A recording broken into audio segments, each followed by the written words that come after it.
successfully killed enough time to where we can talk about this week's college football playoff ranking as the host works to get the graphic up on the screen. What can I say except welcome?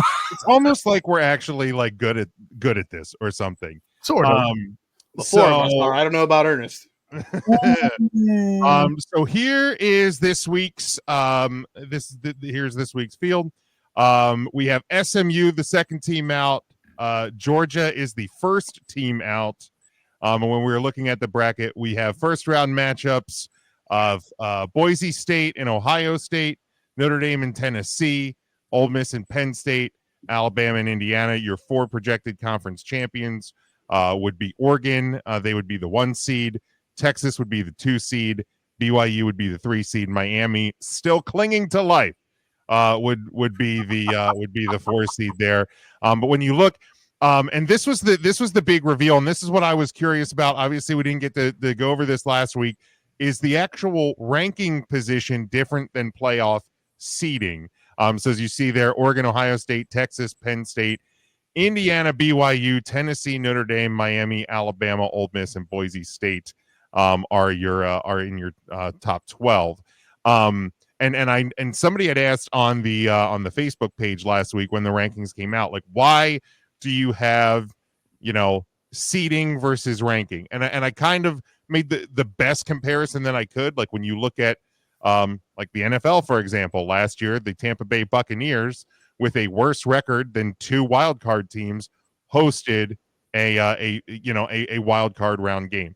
So like conference championships matter, division championships matter. It's not exactly the same, but it's the best comparison that we have. It's a great comparison, Jim. You did a good job. Yeah, and that's why the seedings are different.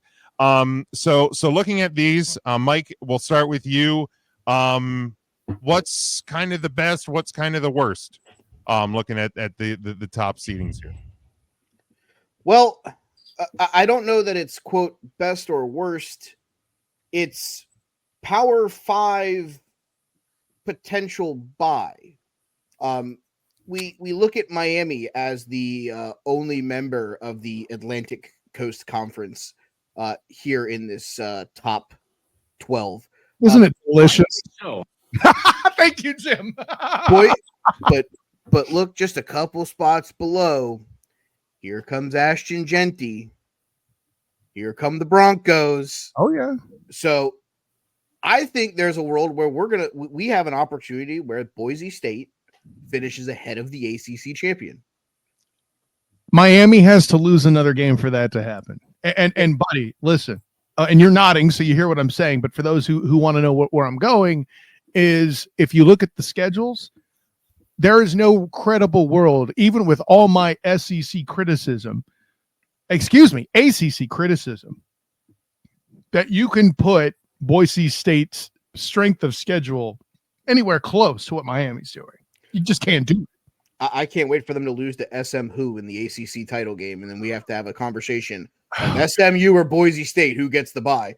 And I'm going to tell you right now, I'm taking the team that only lost by 3 to the team who's probably going to win the Big Ten. You might, but the committee won't. I can guarantee you, Mikey. Give me the Oregon Boise State rematch in the semis. Buddy, let's ride. I love it. But you and I are going to be shouting the same word just like we were when we were calling for Vanderbilt to get votes. Cowards. What I will say worst off here, because I do have a worst off, and it's simply this. I get it. Penn State is cute because they haven't lost. I get it. Indiana is cute because they haven't lost. Thank you. But God damn, I'm fucking over the two of them. Yeah. All right. Student of the game. What best and worst that we're looking at here? Well, I think Mike has nailed the worst. And then speaking of strength of schedule, we have a team on here that's allegedly associated with the Power 5, but before the year is out, we'll have played 4 G5 teams. But we're supposed to treat them as equals. And I know someone's going to get on my case about this, but it's the facts of the case. I'm sorry. something needs to be done about strength of schedule and a team that can make the playoff and alleges themselves a Power 5 and has 4 G5 teams on their schedule. I don't give a shit if 2 of them will be ranked at the time that it happens. It's still awful and an absolute crime to this bracket. Notre Dame being even at the 9th seed is complete garbage. Put them behind Boise State. They have a similar caliber of strength of schedule. I'm just going to leave it at that.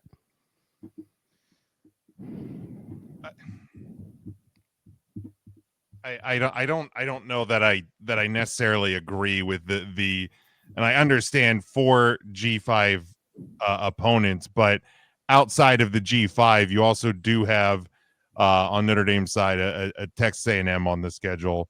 There's a surprising development. I'll see that and raise you in Oregon. Okay, Notre Dame won that game. Good.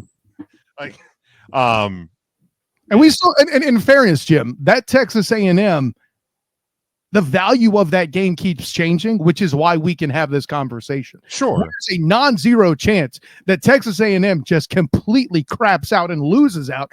Then where the bleep are you? You know, and the converse can be said as well towards the Ducks, because they're frauds too, and maybe they lose no, they're playing Purdue and Maryland and somebody else garbage. So no, that's not an option here. What is the signature win though for Boise State? I'm curious. They don't have one essentially. It's UNLV or something like that. Gotcha. Yeah. So I get they have that famed quality loss, but correct. See, you're catching up. I love it, brother. You know, and then close tight games against UNLV, close games against Nevada. Like I'm not saying that, you know, Boise State doesn't deserve to be in the top 12. You're not saying that at all, Jim. No, I don't. Yeah, I'm not sure I'm up to speed on the similar schedules. But and also too, like margin of victory wise, I mean, both teams are, you know, for the most part doing it similarly as well. Well, at least Boise State hasn't lost to a G5 team. That's fair. But they also haven't beaten as many Power 4 teams as Notre Dame has. They've beaten them is in question. That Louisville game, did they really beat them? I mean, but that's when we talking trash on the ACC than it is Notre Dame. Fair. Matt, best and worst from the playoff rankings.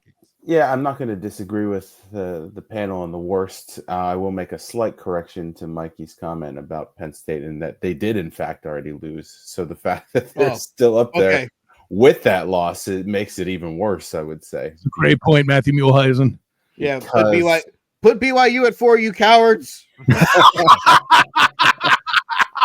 love it. Even though they fucked me on Saturday, but put them at 4. I wouldn't argue it. Yeah, I think otherwise, you know, it's not too many complaints. I think that, you know, it's early. Things are still going to regress towards the norm, so they're going to put teams in there just because they feel like they have to at this point. I'm not necessarily thrilled with, you know, the amount of SEC teams we're trying to cram in there still at this point, but you had to assume it was going to happen. So the fact that they're kind of lower and keeping them towards that first team out and farther away from the top 4 gives me some hope that we'll see some parity in the playoff for the first 12-team one. Well, I mean, unfortunately, the teams that are on the outside looking in, the Clemsons, the SMUs of the world, they've lost games that they should have won. That's what makes SEC teams losing to SEC opponents bigger in the bracket. I don't love it, but when you have a conference that all of national media has shown is at leaps and bounds ahead of at least 2 of the other 3 Power 4 conferences, you're going to get a 2-loss if both losses happen in the SEC team a la a Georgia over a Clemson who lost to Louisville. Shouldn't that be the way it is though? I'm going to say yes and no, because I do believe There's not both. No. See, here's the thing. And I'm going to have my fucking spot where I'm going to tell you. At the end of the day, if they can sit there and they lose one game, it's telling me that anything can happen on any Saturday across college football. That's always how it's been, though. But right. Why are we penalizing teams when they lose the games that they can't schedule? They have to play conference games. Why are we penalizing a one-loss team and giving credit to a two-loss team? And Georgia being the example I'm going to use, because in what world did any of us think that Jackson Dart was going to go and beat them? Well, and so, but they've gotten awarded. Like some of us on this panel in the preseason had Ole Miss in the top 4. And by some of us, I mean me, right? So I think Georgia, I don't think Georgia is the right example you want to use because they're getting penalized for being up and down, right? They're outside looking in because they have played down to and up to opponents. You'll agree? Yes. Okay. So I think the issue isn't that we're penalizing anybody. You're looking at it the wrong way, in my opinion. You're getting a premium for 2 things. One of them you're going to respect, the other you're not. Okay. One thing you're looking at is quality opponents and schedules should matter, which your comment about Georgia, playing down to their opponents and stuff, them getting penalized for that is a positive thing. But are you going to tell me right now, let's just say they did a play-in game where they brought in a 13th seed to play the 12th to get in to do battle with Ohio State, just as an example. You're telling me you would rather watch SMU participate in that? I mean, who are they? You're saying they're playing Georgia? Because at this point... No, I'm saying the play-in would be a team and Boise State for the right to play Ohio State in that seed. And right now it would be labeled as Boise State and Georgia. You would rather see SMU fight for that spot. I would much rather not be giving Ole Miss credit for launching them up the bracket because they beat Georgia when their 2 losses are to Brian Kelly in overtime and to Kentucky.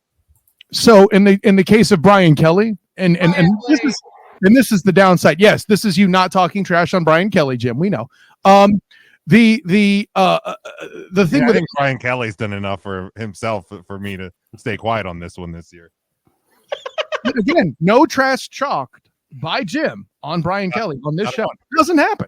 Doesn't fucking happen. Made it all up. But hold on, let me land the plane with this. Some of these with LSU and stuff, which, man, listen, LSU is very hard to reconcile. You're right. That's what the rest of the year will help solve, right? It's very interesting how further down the line in conference championships help resolve things. I think LSU is going to play themselves out. I know Jim thinks so.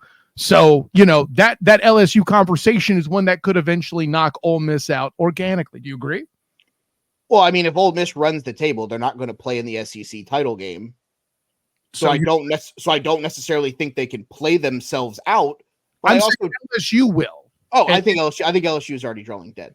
Right. So if they continue to lose and fall out as a team, I'm not going to let's say LSU goes unranked. That's on the table, right? Sure. Do you really think they could still put Ole Miss this high? I'm not convinced. Who behind them? I mean, if you're telling me, and we're going to live in a world, let's say Miami and SMU both run the table. They play in the ACC title game, and SMU wins. So Miami's 2 losses are to Georgia Tech and to SMU in an ACC title game. Are you taking 2-loss Miami or are you taking 2-loss Ole Miss? You're taking 2-loss Ole Miss.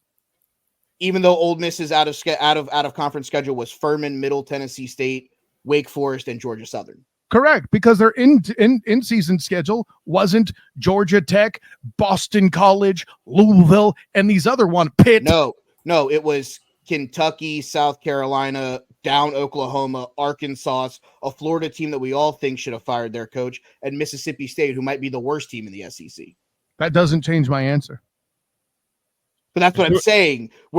I think we're sitting here saying that we're criticizing teams for losing games in their conference. Those are not games that they can schedule.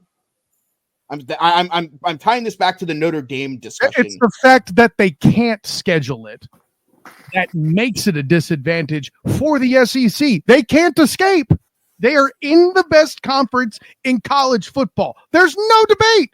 And if you are, it's a separate conversation we need to take off the podcast once you clear a CAT scan. Okay, like that's. Is this where we're at? We're questioning whether the SEC is the best conference in the nation now. Is this what we're doing?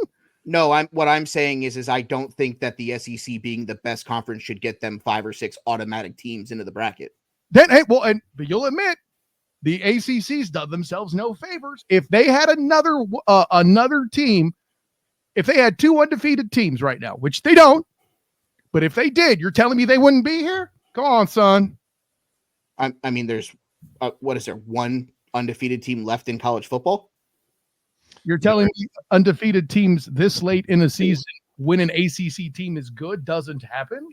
You forgot about Clemson and FSU as a thing back when they actually, had quarterbacks that could play?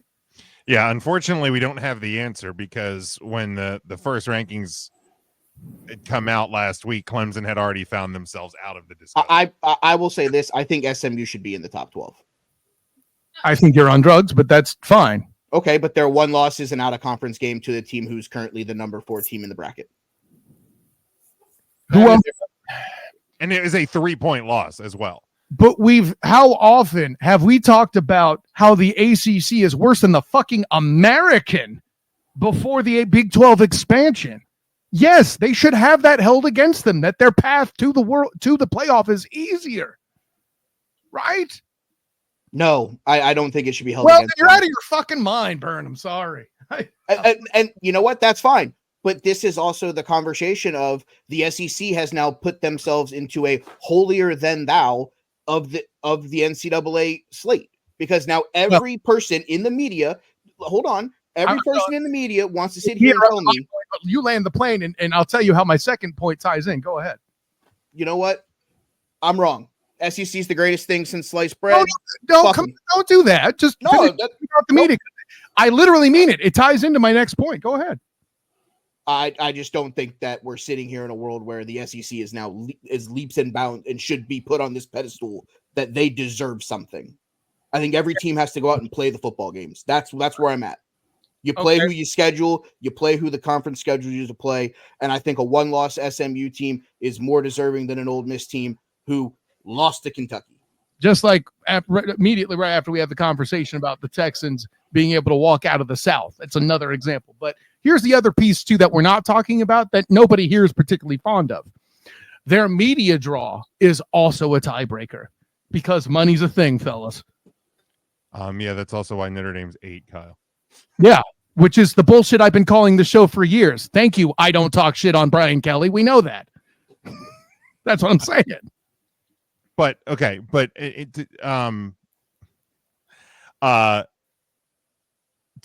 the point about SMU versus Ole Miss, looking at Ole Miss's schedule, yeah, obviously they have the win over Georgia. Besides that, they have nothing else besides a loss to an LSU team that I believe came out at 23 this week in the ranking, and a Kentucky team that isn't good. SMU's margin of victory, again, against bad teams, is quick math, probably 18 to 20 plus. And their only loss is a 3-point loss to what is the number 6 team in this ranking. Some could argue they maybe should be higher. So when I'm looking at those 2 resumes, like if I'm just looking at the 2 resumes, I think it's closer than some people want to admit it is. Like, if you want to make the point for Ole Miss, and there's possibilities for both teams, obviously, to stumble by the time we get out of this season. Sure. Like, I don't think the SMU argument is that much further off. Than like, if you want to put Ole Miss in, I think you're fine. If you want to make the case for SMU, I think you can make the case for SMU to sneak in at 12, push Boise up 1, and knock Ole Miss out. Because even if the SEC is the best conference in college football, like, if we're in a situation where Texas A&M is being earmarked as not great, but they're currently the number 2 team in that conference. And they have a chance to beat the team that's currently sitting number 2 coming up here in a couple of weeks. So like, if they have a chance to beat, like, look, you've already marked them winning the fucking game, Jim. What are we doing? I haven't. I said they have a chance to beat them because they play them. Okay. I mean, but like it's the framing I'm commenting on. Not that you're doing that intentionally. I'm not saying you're. So you're saying that Texas A&M has 0 chance against Texas. That's how I kind of feel, actually. That's what you're okay, and you're fine to think that, but like I don't think that Texas is perfect. I don't. Well, and there are no perfect teams this year. That was the lead, right? Right. But let me turn it on its head. Are you confident Texas A&M will win that game? I think it's 50-50. I don't know, man. Okay. Where's that game played at? It's in Texas A&M, which is why it's 50-50. Night game or day game? To be determined. Probably going to be a night game. Let's be honest. Cool. So it's gonna be an 8:00 game at Kyle Field. Like, Texas looked not good against Georgia. Exactly. The field's named after me. I know exactly what's going to happen. Like, Texas looked not good against Georgia, a team that is now a 2-loss team, who lost to an Alabama team who's a 2-loss team. They almost lost to Vanderbilt the following week at home. A lot of good teams have almost lost to Vanderbilt. Why in the hell is that suddenly an indictment? I mean, Georgia lost to Ole Miss, who lost to Kentucky. Right. So like, there's just a lot of trading off with 2+ loss teams in that conference. So like, well, sure, I'll sign off on best conference in college football, but I also I won't sign off on it being as strong of a conference as it's been in recent years. That doesn't mean the ACC is competitive like that, though. That's the part you guys are. I can't sign off on you telling me that the ACC is that good. But it's not that the ACC is that good. It's that when I'm tasked to compare SMU, who has one good loss, again, there's that phrase you like. Is that the loss? What's the SMU signature win? Can we answer that question? And remember, they've lost to a lowly Big 12 team, right? The Big 12 is supposed to be awful, but they lost to BYU, right? Their best 2 wins probably the Pitt game or the Louisville game. Guys, currently Louisville is ranked. You keep saying guys, but Kentucky is comparable to both of those teams, and Ole Miss lost to them. But then they beat Georgia, but we're going to penalize them because Kentucky. But you want to keep penalizing Notre Dame for losing to a G5 school. You're goddamn right, I do, and they belong that way. And it's funny you mentioned Notre Dame, because the fact that Louisville competed with them is why we're even having this conversation. I mean, we're having the conversation because at the end of the day, we can't call out SEC teams for losing to bad SEC teams because they play in the SEC. Yes, the road is over. That's very simple. No, it's not. Okay. Bad teams are bad teams, no matter who has a tougher round, the Cleveland Browns or the Tennessee Titans. It's the same fucking principle, man. I don't know where this is difficult. Okay. P for pass, Jim. Devin has a point. He said, I really don't see Penn State making into the playoffs. Unfortunately, they will because they play Purdue, Minnesota, and Maryland. Because Minnesota trash. Yeah. Unless Minnesota can beat them, probably not. I think one final thing on this is I do find it interesting that where the committee is sitting on the ACC right now, because Miami is currently at the number 3 spot in the conference. But the committee is ranking them higher, and in turn, kind of projecting them to end up as the ACC champion. But right now, if the season ended today, the The ACC championship would be SMU versus Clemson. Because they still have divisions within the conference, Jim. Is that it? No, they don't have division in the conference. SMU undefeated in conference. They're sitting at number 1. Yeah. Clemson is 6-1. Miami's 5-1. So I guess Clemson must have a bye week coming up here.